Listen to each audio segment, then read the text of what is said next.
नमस्कार, मैं हूं आपके साथ मुबश्शरा। स्वागत है आप सभी का खबरधर में। प्राचीन भारत का इतिहास है महाभारत। श्री कृष्ण द्वैपायन नाम के वेद व्यास ने ये ग्रंथ श्री गणेश जी की मदद से लिखा था। जीवन के रहस्यों से भरे इस ग्रंथ को पंचम वेद कहा गया है। ये ग्रंथ हमारे देश के मन प्राण में बसा हुआ है। ये भारत की राष्ट्रीय गाथा है।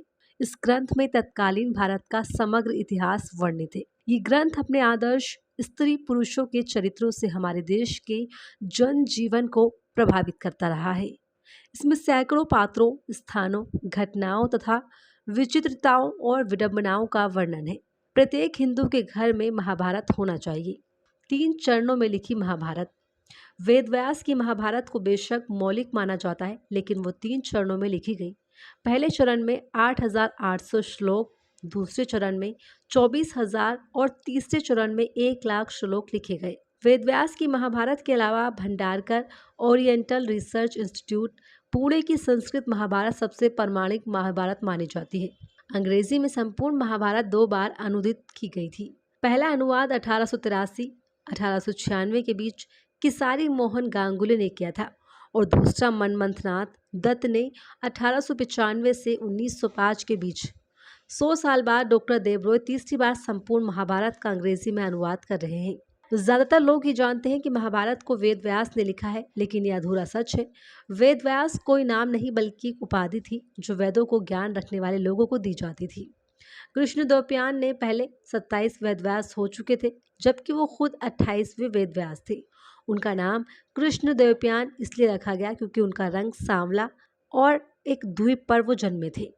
महाभारत में कई घटना, संबंध और ज्ञान विज्ञान के रहस्य छिपे हुए हैं।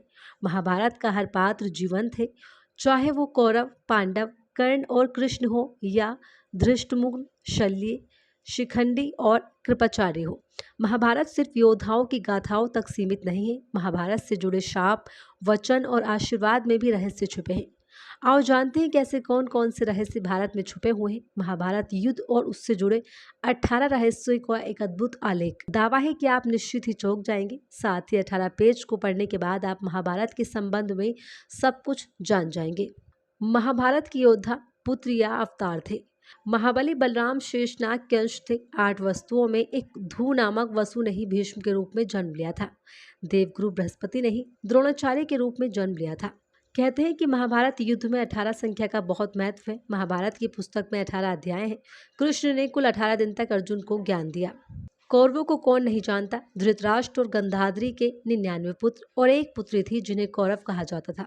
कुरुवंश के होने के कारण ये कौरव कहलाए। सभी कौरवों में दुर्योधन सबसे बड़ा था। मोहनजोदाड़ो में कुछ ऐसे कंकाल मिले थे जिसमें रेडिएशन का असर था। महाभारत में साप्तिक पर्व के अध्याय 13 से 15 तक ब्रह्मास्त्र के परिणाम दिए गए। उम्मीद करते हैं कि वीडियो आपको पसंद आया होगा। नमस्कार।